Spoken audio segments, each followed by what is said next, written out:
Itu dia, nisan tunggul hitam. Kita harus hati-hati, jangan sampai disentuh.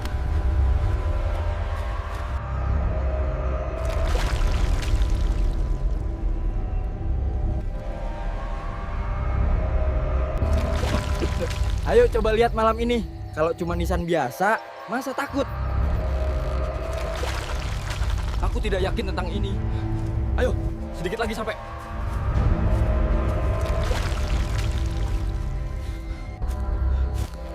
Ini dia, cuma batu hitam. Udahlah, balik. Kita gores sedikit, lihat tuh nisan bisa berdarah apa enggak.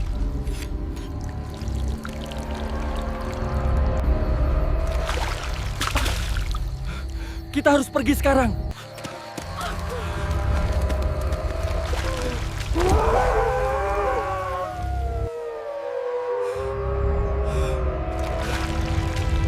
Ada yang aneh dengan tubuhku. Aku tidak melakukan ini.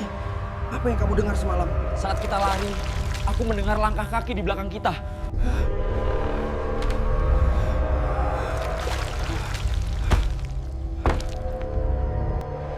Ra, dia datang padaku duluan. Siapa? Yang dari bawah batu nisan. Kamu membangunkan aku. Cepat lari.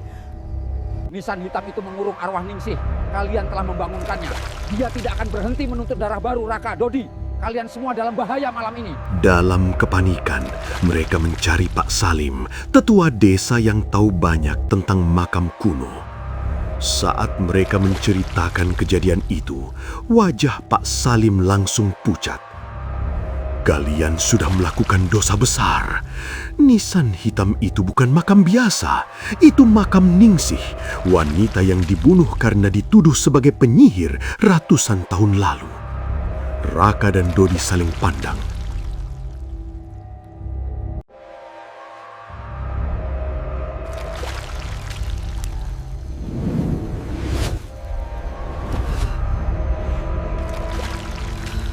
Desa ini mengurung arwahnya dengan nisan batu hitam. Jika nisan itu terluka, arwahnya bisa bangkit dan menagih darah baru. Pak Salim menatap mereka dengan pandangan genting. Dia tidak akan berhenti sampai yang melukai nisannya mati. Dodi menelan ludah keras. Berarti gue yang dia kejar? Pak Salim menggeleng perlahan. Tidak hanya kamu, siapapun yang ikut malam itu. Raka merasa lututnya melemas.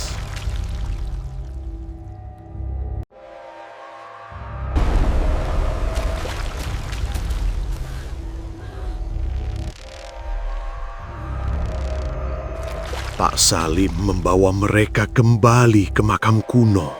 Suasananya benar-benar mencekam. Kabut tebal turun dan nisan hitam itu kini tampak retak semakin parah. Darahnya masih menetes pelan. Aku harus mengikat kembali arwahnya, kata Pak Salim sambil menyiapkan sesaji dan mantra. Namun, saat ritual dimulai, angin berputar keras dan dari balik pepohonan muncul sosok wanita itu. Tubuhnya kini lebih rusak, mulutnya terbuka lebar, suara tangis dan tawa bercampur jadi satu.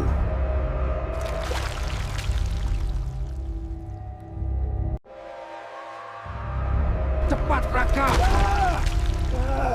Oleskan darahmu ke batu nisan itu. Hanya itu caranya. Dia melayang cepat ke arah Dodi. Dodi menjerit, tapi wanita itu menancapkan jari-jari hitamnya ke dada Dodi. Seketika, tubuh Dodi terjatuh tanpa nyawa.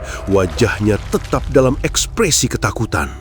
Raka hampir tidak bisa bernapas. Pak Salim berteriak, "Raka, tempelkan darahmu ke nisan itu. Itu satu-satunya cara." Tangan Raka gemetar. Ia menggigit jarinya hingga berdarah dan menekankan darahnya ke nisan hitam itu. Nisan itu bergetar hebat. Tanah sekitar berguncang. Wanita itu melengking keras, tubuhnya terbelah menjadi serpihan bayangan yang tersedot kembali ke dalam tanah. Kemudian, semuanya hening.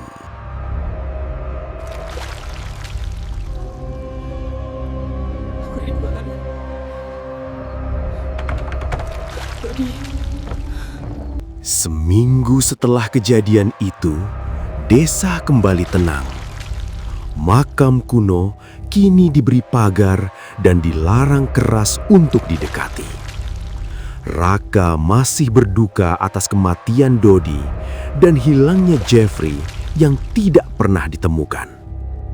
Suatu malam, saat Raka hendak tidur, ia mendengar suara lirih. Ketukan, ketukan, ketukan di jendelanya. Dengan tubuh gemetar, ia membuka tirai perlahan. Tidak ada siapa-siapa, tapi di kaca jendela tergores tulisan merah seperti darah. Belum selesai. Raka tersentak mundur. Di kejauhan, dari arah makam kuno, terdengar suara tangisan perempuan. Semakin lama, semakin